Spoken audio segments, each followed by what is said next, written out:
আল্লাহ বলছেন আলাম ইয়ানি লাযিনা আমানু আন তাকশা কুলুবুহুম লিযিকরিল্লাহ। আল্লাহ বলছেন বান্দা আমার ভয়ে অন্তরটা কম্পিত হওয়ার এখনই কি সময় হয় নাই? আল্লাহ বলছেন বান্দা এখনই সময় হয় নাই? কবে তুমি ফিরে আসবে? কবে তুমি গুনাহ ছাড়বে? কবে তুমি ভালোর পথের দিকে ফিরে আসবে? কবে তুমি নামাজ ধরবে? কবে তুমি রবকে সিজদা দিবে? একজন মানুষ যখন দীর্ঘদিন বেপথে থাকে আল্লাহ তখন খুব কষ্ট পান। ওই মানুষটা যখন দীর্ঘদিন পর সে যখন ভুল বুঝতে পারে, ভুল বুঝতে পেরে সে যখন তওবা করে আল্লাহর কাছে যখন সিজদায় পতিত হয়, আল্লাহ তখন তার মাথায় এবং তার পিঠে হাত বুলিয়ে দেয়। আল্লাহ বলে বান্দা এসেছো? আল্লাহ তখন তার কুদরতি হাতটা তার মাথায় বুলিয়ে দেয়। আল্লাহ তখন ফেরেশতাদেরকে ডাক দিয়ে বলেন ফেরেশতারা জান্নাত সাজিয়ে দাও,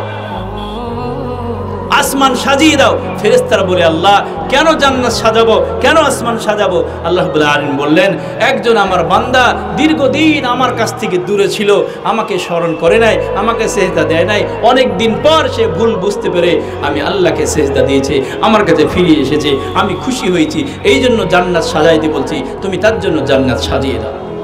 এই জন্য আল্লাহ খুশি হয়, আল্লাহ রাব্বুল আলামিন খুশি হয়।